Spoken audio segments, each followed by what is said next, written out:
యూదారాజైన యోషియా కుమారుడగు యెహోయాకీము 4వ సంవత్సరమున యెహోవా వాక్కు యిర్మీయాకు ప్రత్యక్షమై ఈలాగు సెలవిచ్చెను. నీవు పుస్తకపు చుట్ట తీసుకొని నేను నీతో మాటలాడిన దినము మొదలుకొని అనగా యోషియా కాలము మొదలుకొని నేటి వరకు ఇశ్రాయేలు వారిని గూర్చియు యూదా వారిని గూర్చియు సమస్త జనములను గూర్చియు నేను నీతో పలికిన మాటలన్నిటినీ దానిలో వ్రాయము. నేను యూదావారికి చేయనుద్దేశించు కీడంతటిని గూర్చి వారు విని నేను వారి దోషమును వారి పాపమును క్షమించునట్లు తమ దుర్మార్గతను విడిచి పశ్చాత్తాపపడుదురేమో. యిర్మీయా నేరియా కుమారుడైన బారూకును పిలువనంపగా అతడు యెహోవా యిర్మీయాతో చెప్పిన మాటలన్నిటినీ యిర్మీయా నోటి మాటలను బట్టి ఆ పుస్తకములో వ్రాసెను. యిర్మీయా బారూకునకు ఇలాగు ఆజ్ఞ ఇచ్చెను. నేను యెహోవా మందిరములోనికి రాకుండా నిర్బంధింపబడితిని. కాబట్టి నీవు వెళ్ళి ఉపవాస దినమున యెహోవా మందిరములో ప్రజలకు వినబడునట్లు నేను చెప్పగా నీవు పుస్తకములో వ్రాసిన యెహోవా మాటలను చదివి వినిపించుము. తమ పట్టణముల నుండి వచ్చు యూదా జనులందరికీ వినబడునట్లుగా వాటిని చదివి వినిపింపవలెను. ఒకవేళ వారి విన్నపములు యెహోవా దృష్టికి అనుకూలమగునేమో, ఒకవేళ వారు తమ చెడు మార్గము విడుతురేమో. నిజముగా ఈ ప్రజల మీదికి ఉగ్రతయు మహాకోపమును వచ్చునని యెహోవా ప్రకటించియున్నాడు. ప్రవక్త అయిన యిర్మీయా తనకు ఆజ్ఞ ఇచ్చినట్టు నేరియా కుమారుడైన బారూకు గ్రంథము చేతపట్టుకొని యెహోవా మాటలన్నిటినీ యెహోవా మందిరములో చదివి వినిపించెను. యూదారాజైన యోషియా కుమారుడగు యెహోయాకీము ఏలుబడియందు 5వ సంవత్సరము 9వ నెలను యెరూషలేములోనున్న ప్రజలందరూ యూదా పట్టణములలో నుండి యెరూషలేమునకు వచ్చిన ప్రజలందరూ యెహోవా పేరట ఉపవాసము చాటింపగా బారూకు యెహోవా మందిరములో లేఖకుడైన షాఫాను కుమారుడైన గమర్యా గదికి పైగానున్న శాలలో యెహోవా మందిరపు క్రొత్త ద్వారపు ప్రవేశమున ప్రజలందరూ వినునట్లు యిర్మీయా చెప్పిన మాటలను గ్రంథములో నుండి చదివి వినిపించెను.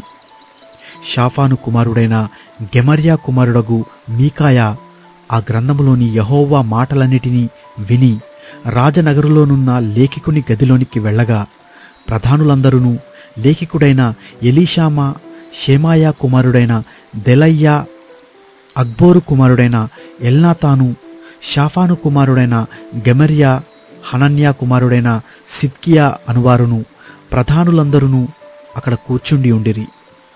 బారూకు ప్రజలందరికీ వినబడునట్లు ఆ పుస్తకములో నుండి చదివి వినిపించిన మాటలన్నిటినీ మీకాయా వారికి తెలియజెప్పగా ప్రధానులందరూ కూషీకి ఇనుమనమడును, షెలెమ్యాకు మనమడును, నెతన్యాకు కుమారుడునైన యెహూదీని బారూకునొద్దకు పంపి నీవు ప్రజల వినికిడిలో చదివిన పుస్తకమును చేతపట్టుకొని రమ్మని ఆజ్ఞనియ్యగా నేరియా కుమారుడగు బారూకు ఆ గ్రంథమును చేతపట్టుకొని వచ్చెను.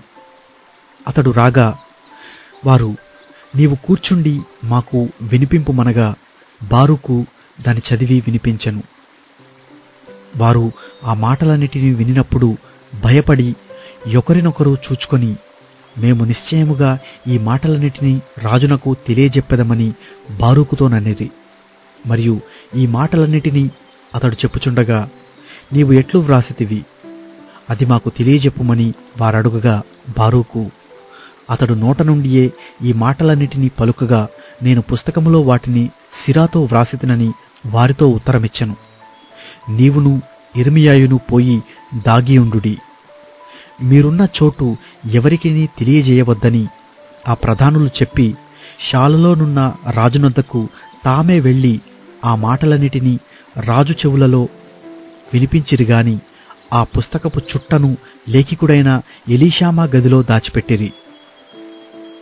ఆ గ్రంథమును తెచ్చుటకు రాజు యెహూదీని పంపగా అతడు లేఖికుడైన ఎలీషామా గదిలో నుండి దాన్ని తీసుకొని వచ్చి రాజు వినికిడిలోనూ రాజునొద్దకు నిలిచియున్న అధిపతులందరి వినికిడిలోనూ దాన్ని చదివెను. 9వ మాసమున రాజు శీతాకాలపు నగరులో కూర్చుండియుండగా అతని ముందర కుంపటిలో అగ్ని రగులుచుండెను. యెహూది 3-4 పుటలు చదివిన తరువాత రాజు చాకుతో దాని కోసి కుంపటిలో వేయగా ఆ కుంపటిలోనున్న అగ్నిచేత అది బొత్తిగా కాలిపోయెను గాని రాజైనను ఈ మాటలన్నిటినీ వినిన అతని సైనికులలో ఎవరైననూ భయపడలేదు, తమ బట్టలు చింపుకొనలేదు. గ్రంథమును కాల్చవద్దని ఎల్నాతానును దెలయ్యాయును గెమర్యాయును రాజుతో మనవి చేయగా అతడు వారి విజ్ఞాపనమును వినకపోయెను. లేఖికుడైన బారూకును ప్రవక్త అయిన యిర్మీయాను పట్టుకొనవలెనని రాజవంశస్థుడగు యెహెర్మెయేలునకును అజ్రియేలు కుమారుడైన షెరాయాకును అబ్దెయేలు కుమారుడైన షెలెమ్యాకును రాజు ఆజ్ఞాపించెను గాని యెహోవా వారిని దాచెను. యిర్మీయా నోటి మాటను బట్టి బారూకు వ్రాసిన గ్రంథమును రాజు కాల్చిన తరువాత యెహోవా వాక్కు యిర్మీయాకు ప్రత్యక్షమై ఇలాగూ సెలవిచ్చెను: నీవు మరియొక గ్రంథము తీసుకొని యూదారాజైన యెహోయాకీము కాల్చిన మొదటి గ్రంథములో వ్రాయబడిన మాటలన్నిటినీ దానిలో వ్రాయము. మరియు యూదారాజైన యెహోయాకీమును గూర్చి నీవీ మాట చెప్పవలెను. యెహోవా సెలవిచ్చినదేమనగా, బబులోను రాజు నిశ్చయముగా వచ్చి ఈ దేశమును పాడుచేసి అందులో మనుషులైనను జంతువులైనను ఉండకుండా చేయునని ఇందులో నీవేలా వ్రాసితివని చెప్పి నీవు ఈ గ్రంథమును కాల్చివేసితివే. అందుచేతను యూదారాజైన యెహోయాకీమును గూర్చి యెహోవా ఈ మాట సెలవిచ్చుచున్నాడు: దావీదు యొక్క సింహాసనము మీద ఆసీనుడగుటకు అతనికి ఎవడునూ లేకపోవును. అతని శవము పగలు ఎండపాలు, రాత్రి మంచుపాలగును. నేను వారి దోషమును బట్టి అతనిని, అతని సంతతిని, అతని సేవకులను శిక్షించుచున్నాను. నేను వారిని గూర్చి చెప్పిన కీడంతయు వారి మీదికిని, యెరూషలేము నివాసుల మీదికిని, యూదా జనులందరి మీదికిని రప్పించుచున్నాను. అయినను వారు వినినవారు కారు.